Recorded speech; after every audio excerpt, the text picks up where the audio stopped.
A segunda competência que vai ser avaliada é a competência 2, que vai dar conta de muita coisa. Eu acho que ela é a mais importante aí das competências que a gente precisa saber para a redação do Enem.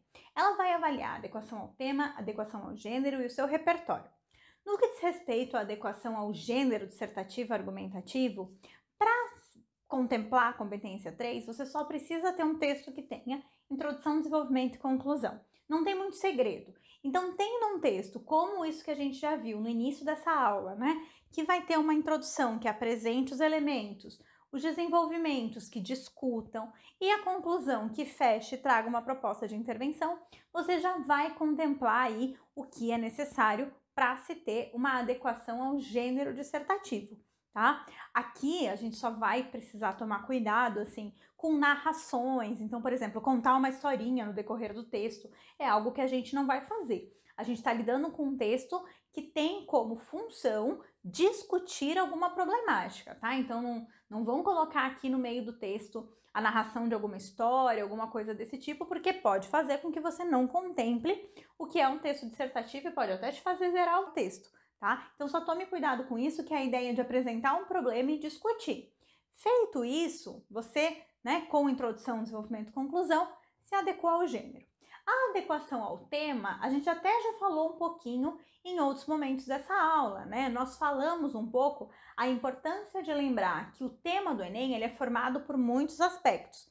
Então, se a gente for reparar no texto que nós estamos lendo, vamos ver. Vejam primeiro que já na introdução, ela menciona, como eu já falei para vocês, logo depois de apresentar o contexto, ela apresenta, fora da ficção, o estigma associado às doenças mentais também está presente na sociedade brasileira. Então vejam que ali ela já traz essa relação de trazer todos os elementos do tema. O estigma, as doenças mentais e a sociedade brasileira. E ela não para por aí, porque se a gente for ver logo no primeiro desenvolvimento, ela já marca ali, ó, doenças mentais, logo na primeira linha do primeiro desenvolvimento, né? Ela tem em outros momentos a palavra estigma, em outros momentos ela fala de Brasil. Ela pegou essas três partes, estigma, sociedade brasileira e doenças mentais, e foi trazendo ela no decorrer de todo o texto. Se você mencionar o tema todo uma única vez, já é o suficiente para você não tangenciar o tema, tá? Então, assim, presta muita atenção já na introdução, já coloca, porque aí você não tem problema nenhum em tangenciar o tema. Tem que tomar muito cuidado com isso, mencionar o tema inteirinho em pelo menos um momento. Mas o ideal é que você faça como essa autora fez, pegue essas partezinhas do tema que você conseguiu dividir e vá trazendo ela aí no decorrer do seu texto em momentos distintos. Dessa forma, você vai sempre contemplar o que o tema está pedindo, você vai sempre voltar aí para o seu eixo da discussão e isso vai te ajudar também a não te perder no momento da tua discussão, a não te perder no momento que você está escrevendo, tá? Então, pega o tema, separa ele nas partezinhas, entende quais as partes que formam esse tema e vai colocando ali no decorrer do teu texto em todos os parágrafos. Assim, você vai conseguir contemplar o gênero, como nós já falamos, e também o tema. E a competência 2 não avalia só essas duas coisas, ela avalia também o repertório que nós utilizamos. Tá vendo que o repertório é uma partezinha só de uma competência? Muitas vezes a gente acha que o repertório é o que vai fazer com que a gente tire muita nota ou pouca nota, mas não. Na verdade, o repertório ele só é avaliado aqui na competência 2, tá? O repertório ele vai te dar aí no máximo 120 pontos. Tá? Ele não vai mexer mais que isso na tua nota. Então, não precisa ficar tão preocupado assim do tipo, meu Deus, e se não tiver nenhum repertório? Se não tiver nenhum repertório, vai com texto motivador mesmo que tá tudo certo. Se você tiver um repertório legitimado, obviamente, você vai subir um pouquinho essa nota.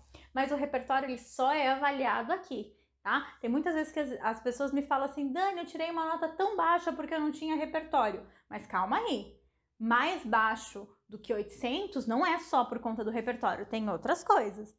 Por isso que é importante a gente saber de todas as competências, tá? Repertório não salva a redação. O que salva a redação é saber a estrutura e saber as competências. Por isso que a gente está vendo isso nessa aula.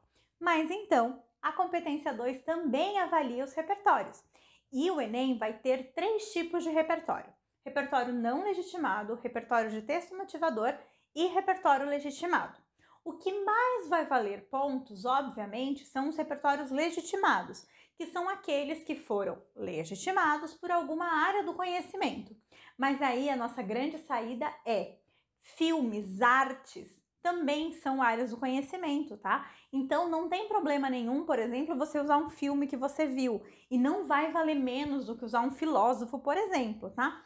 Tudo isso é legitimado por uma área do conhecimento, tudo isso vai aí poder te dar as maiores notas na competência 2. A grande questão que a avaliação do repertório tem é que ela não tem média. Vai ser avaliado o repertório mais alto que você tiver. O exemplo do nosso texto aqui é bem interessante. Na introdução, a gente vê que a autora usou Quincas Borba. Quincas Borba é um exemplo da literatura, então ele é um repertório legitimado por uma área do conhecimento que é a literatura. É um repertório desse que vale mais pontos. No primeiro desenvolvimento, ela também usou um repertório legitimado, que foi o da Nise da Silveira, que é uma médica psiquiatra. Medicina, uma área do conhecimento, está legitimando esse repertório. Então, ela usou aqui 2 repertórios legitimados. E no segundo desenvolvimento, ela usou um repertório de texto motivador, que é um repertório que, se só ele for usado, vai te dar no máximo 120 pontos na competência 2. Mas, como eu disse, não tem média. Como ela usou outros repertórios que valiam 200 pontos, na introdução e no D1, esse repertório de texto motivador que ela usou no segundo desenvolvimento não mudou em nada, não abaixou a nota dela. Ela continuou gabaritando a competência, mesmo tendo usado um texto motivador. Por quê? Se um repertório for nota máxima, é esse que vai valer. Tá? Então, se preocupe em ter pelo menos um repertório no seu texto todo, pode ser na introdução ou nos desenvolvimentos. Um repertório desse legitimado por alguma área do conhecimento. Pode ser uma música, pode ser um filme, pode ser um filósofo, pode ser um período histórico, pode ser a fala de alguém importante, a fala de alguém conhecido. Isso tudo vai ser esse repertório legitimado.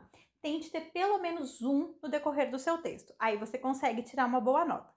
Obviamente, se você conseguir 2, como ela fez aqui, você vai ter um texto mais seguro, é mais tranquilo ali, de não dar nenhum problema, de você ter certeza que vai ter esse repertório, né? Mas, não tendo, não tem problema. 1 é o suficiente para você garantir a nota. Nos outros parágrafos, você pode fazer como a autora que a gente está lendo e usar também repertórios de texto motivador, sempre evitando a cópia, mas podendo usar a ideia.